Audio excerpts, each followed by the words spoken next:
자, 지금부터는 저희와 함께 하시죠. 부자들은 경제신문을 읽는답니다. 오늘 뉴스닥 유창희 대표와 함께 신문 분석 들어가도록 할게요. 대표님 어서 오세요. 안녕하십니까? 네, 안녕하십니까. 자, 첫 번째 신문 열어보도록 하겠습니다. 바로 전기차 관련한 뉴스를 준비를 해봤어요. 전기차 시장이 확대가 되면서 동박업체도 쑥쑥 커간다라는 이제 헤드라인입니다.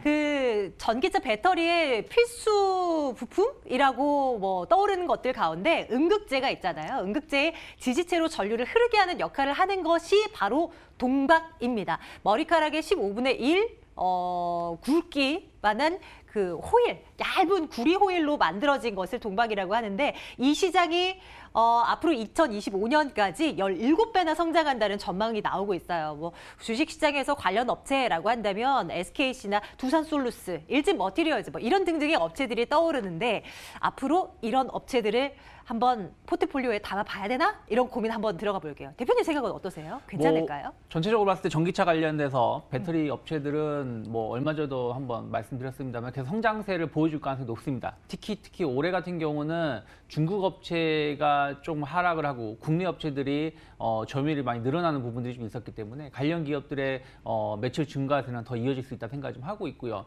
말씀하신 것처럼 동박 관련해서 자동차 관련된 동박 수요는 연평균 40% 이상 계속 고공행진할 가능성이 높고 2025년에는 이 시장 규모가 한 14조 원대 이상으로 좀 보고 있기 때문에 관련된 기업들에 대해서의 관심은 계속해서 증가할 수밖에 없지 않나 생각을 좀 하고 있고요. 최근에도 오늘도 본다라면 SKC가 5만 원 돌파 신고가를 보여주고 있고요. 네. 그리고 일진머티리얼즈라든지 이런 기업들도 상당히 강한 상승을 좀 보여주고 있기 때문에 뭐 내년까지의 현재 같은 분위기는 더 이어질 수 있지 않을까 생각하고 있습니다. 그럼 동박업체뿐만 아니라 뭐 다른 뭐 전기차 관련주, 뭐 2차 전지 관련주 정말 많잖아요. 네. 그런 다른 업체들도 긍정적으로 함께 생각을 해도 괜찮나요? 뭐 최근에 이제 전기차 관련된 기업들의 흐름을 본다라면은 일단은 뭐 LG화학이라든지 삼성 SDI처럼 좀 이제 완제품을 만드는 업체들이 먼저 좀 관심을 보여줬고 좀 반응을 했던 부분들이 있고요. 그러면서 이제 동박 관련된 기업들은 소리 소문 없이 좀 올라오는 부분들이 있다가 최근에 이제 주목을 받았기 때문에 그럼 그 다음 타자는 이제 소재라든지 음극재 뭐 관련된 기업들은 주가가 못 올라온 부분들이 좀 있기 때문에 전기차 배터리 시장의 성장성이 더 확진되고 확인이 된다라면 관련된 기업들은 충분하게 상승을 보여줄 가능성이 높다 생각 좀 하고 있습니다. 혹시 눈여겨보시는 관련주 뭐 있을까요? 뭐 일단은 뭐 오늘 같은 경우는 뭐 SKC 꾸준하게 관심을 좀 가져볼 필요가 있고요. 그리고 네. 좀 수익률적인 측면에서 본다면 일진머티리얼즈 같은 경우가 이제 매물 부담감 상단에 있는데 이 자리가 돌파가 된다라면은 상당히 의미 있는 모습이 1월 달 중에 나올 수 있지 않을까 해서 좀 관심 종목에 넣어놓고 대응하시면 좋지 않을까 생각하고 있습니다. 네, 관련 종목도 한번 눈여겨보도록 할게요. 신고가를 기록하고 있지만 SKC도 눈여겨볼 만한 종목이 있고요. 일진머티리얼즈도 마찬가지고요. 한번 체크해보도록 합니다. 다음 뉴스 가보도록 할게요. 자, 이번에는 바로 이것입니다. 한미약품이요. 악재가 떴습니다. 포지오티닙 유효성 입증 실패라는 소식과 함께 장 초반부터 주가가 급락을 했어요. 장 초반 한 10% 넘게 하락하면서 시작을 하던데요. 미국의 한미약품 파트너사죠. 스펙트럼이 임상 첫 환자군 평가 지표가 미충족됐다. 그럼에도 불구하고 그래도 뭐 긍정적인 부분은 있긴 했다라는 말과 함께요. 나머지 7개 임상 중에 6개 임상에 집중을 할 것이다 라는 얘기까지 내놓았습니다. 어떻게 해석할까요, 대표님? 한미약품 장 초반에는 10% 넘게 급락을 했다가 지금은 낙폭을 그래도 좀 줄이면서 마무리가 진행이 되고 있는데 어떤 식으로 해석을 하면 좋을까요? 그러니까 이게 이제 처음에 뉴스만 딱 보면은 임상 실패처럼 느껴지는데 깜짝 놀랐어요. 임상 실패는 아니고요. 이제 네.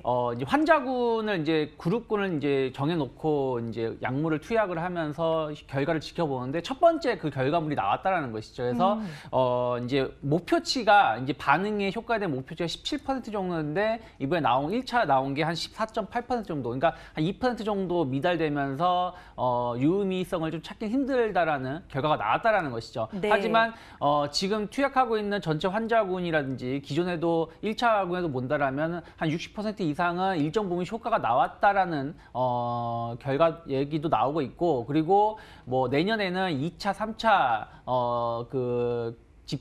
집단의 결과물이 좀 나오기 때문에 그러한 것을 좀 지켜보자라는 분위기가 한미약품의 주가를 좀 하락을 좀 제한시키는 모습을 좀 보여주고 있어요. 그래서 이거는 임상 실패라기보다는 이제 그 중간에 이제 결과치를 좀 보여주는 것이라고 보시면 될 것 같습니다.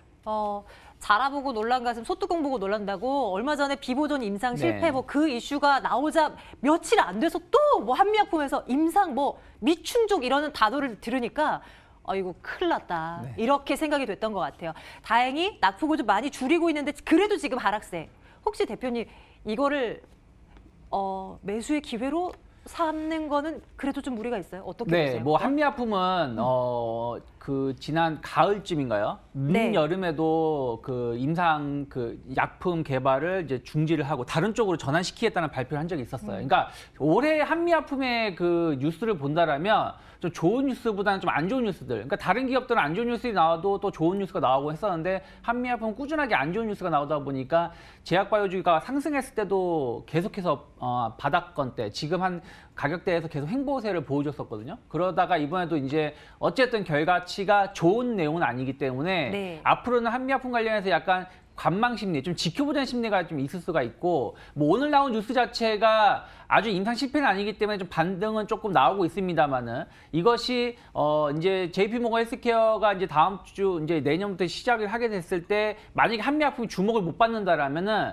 좀 실망 매물, 그러니까 다른 쪽 기업들로 이제 투자가 매기가 쏠리고 한미약품은 좀 소외되는 부분들이 발생한다라면 추가적인 하락이 나올 수도 있기 때문에 무리하게 지위선 확보가 안 된 상황에서 접근하기보다는 제가 봤을 때 최소한 1, 2주 정도는 조금 중립적인 시각에서 바라보신 다음에 접근하시는 게 좀 낫지 않을까 생각하고 있습니다. 그런 다른 바이오주들은 어때요? 말씀해주신 1월 그 컨퍼런스 이벤트도 있고 최근 들어서 바이오주들 몇몇 중심으로 이제는 봐라, 사라 이런 얘기들이 좀 들리거든요.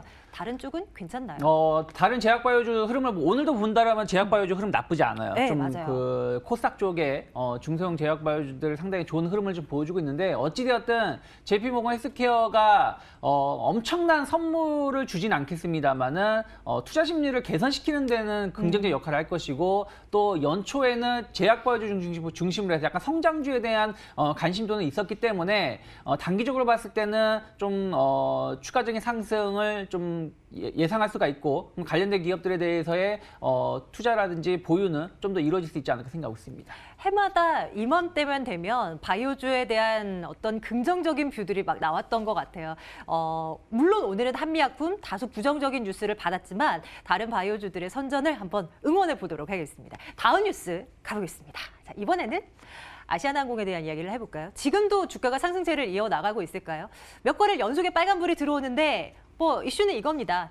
이제 왜 언제였던가요? 그 HDC 현대산업개발로 뭐 우선협상 대상자 컨소시엄이 우선협상 대상자로 선정이 되면서 이제 이쪽의 품으로 이제 넘어가는 걸로 이야기가 되지 않았습니까? 오늘로써 범현대가의 품으로 이제 들어서게 되는 것인데 앞으로 부채 비율을 낮추는데 힘을 쓸 것이고 그리고 적자 노선 조정할 거고 지속적인 투자 이뤄나갈 것이고 이러므로 인해서 항공업계 최고의 재무 건전성을 보유한 아시아나항공으로 거듭날 수 있게 하겠다라는 것이 현대 쪽의 설명입니다. 정말 이렇게 체질 개선이 될까요? 어떤 시각이십니까? 일단은 약간 그동안 노이즈가 좀 있었던 부분들이 어제부로 마무리됐다고 보시면 될 것 같아요. 그래서 뭐 한 2조 5천억 정도로 인수가 마무리되는 것이고 구주 가격도 한 3,200억 정도로 협의가 된 것 같습니다. 그리고 그 아시아나항공이 예전에 한번 그 기내식 관련해서 어떤 문제가 발생했었던 부분들에 대해서도 어느 정도 이제 해결을 어떻게 하겠다는 얘기가 나왔던 걸로 끝나면서 일단은 이제 범현대가 쪽으로 이제 인수가 끝났고 31년 만에 이제 주인이 바뀌는 것이죠. 그래서 당장 이제 어떤 변화가 나오진 않을 겁니다. 내년에 이제 주주총회를 해서 이사진이 교체가 되고 한 최소한 6개월 정도는 시간이 좀 필요할 것이고 그러면서 이제 구조 조정이라든지 이런 부분들을 좀 진행할 가능성이 높다 생각을 좀 하고 있고 어쨌든 최근에 이제 아시아나항공뿐이 아니라 좀 대형 항공사보다는 LCC 항공사가 성장성이 좀 확인이 되면서 대형 항공사가 좀 주목을 좀 못 받았던 상황에서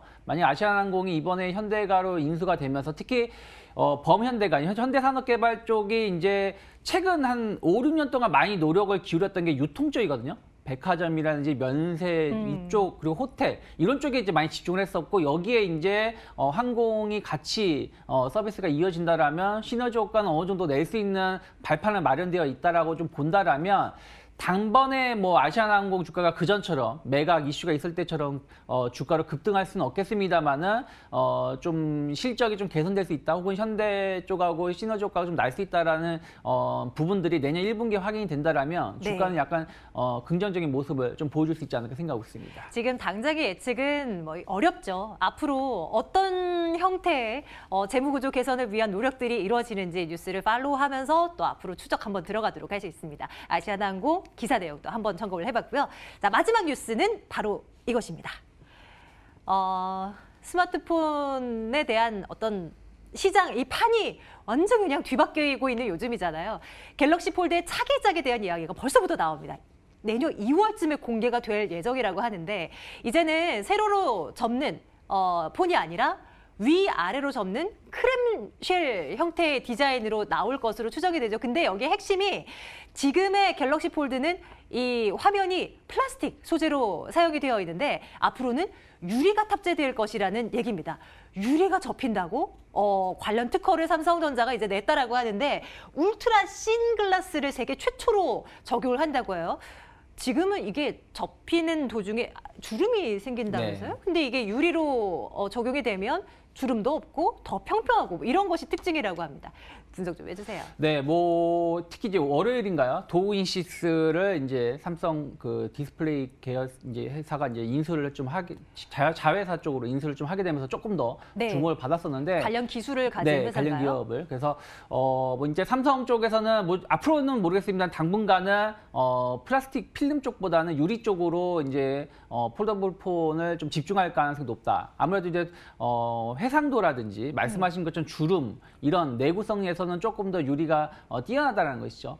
그래서 그런 부분들에 대해서 좀 집중을 하겠다라고 했고 또 앞으로 이제 폴더블 폰이 삼성만 내는 게 아니라 점진적으로 다른 경쟁 업체들도 좀 많이 낼 가능성이 높기 그렇겠죠. 때문에 네. 내년이 상당히 중요한 원년이 될 가능성이 높다. 그러다 보니까 관련된 기업들이 상당히 그 이번 주 내내 뭐 오늘도 마찬가지입니다만은 강한 모습을 좀 이어지고 있고 저는 어쨌든 주식이라는 게 현재 실적도 중요하겠지만 앞으로의 성장성을 더 크게 평가를 해서 움직인다라면 폴더폰 관련된 종목군들 그 전보다 더 많은 어떤 주목을 받을 수 있는 상황이 아닌가 생각하고 있습니다. 정말 많은 종목들이 거론되고 있어요. 뭐 지금 신고가 기록하고 있는 종목들도 많고요. 하지만 말씀 주셨던 대로 앞으로의 성장성이 더 크다면 지금을 가히 고평가라고 절대 말할 수는 없겠죠.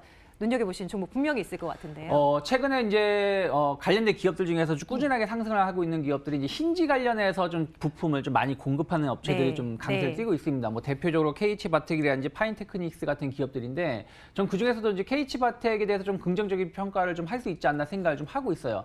특히 내년 영업이익이 한 550억 정도, 올해 대비해서 한 8배 이상 증가할 가능성이 높다고 평가가 나오고 있는데 그 중에 이제 핵심적인 역할을 하는 게 이제 폴더블폰 관련된 힌지 수요가 늘어나고 있다는 것이죠. 올해도 상당히 매출이 많이 나왔습니다만은 내년에는 더 많은 매출을 좀 기대를 좀 하고 있고 특히 내년 같은 경우는 이 폴더블폰 라인 쪽이 한 최소 400만 대에서 1000만 대 사이에서의 좀 목표치가 정해져 있기 때문에 최소치가 아니라 최대치를 적용한다 그러면 상당히 더 높은 영업이익을 예상할 수 있다는 것이죠. 그래서 현재 예상되고 있는 영업이익보다 더 높아질 수 있는 가능성이 좀 있다라면 주가 역시 마찬가지로 조금 더 탄력성 있게 움직일 가능성이 높지 않을까 생각하고 있습니다. 올해 들어서 거의 주가가 200% 가까이 폭등을 한 종목이에요. 유창희 대표라면 지금 구간에서라도 삽니까? 엄밀히 따지면은 200%가 다른 뭐 예를 들어서 뭐 반도체라든지 이런 거에 비해 많은 것처럼 보이지만 네. 또 다른 성장 업체들 올해 보면은 뭐 5G 관련된 기업들 뭐 그렇죠. 연초 대비해서 네. 뭐 400~500% 이상 올라온 것도 많다라는 것이죠. 그렇기 때문에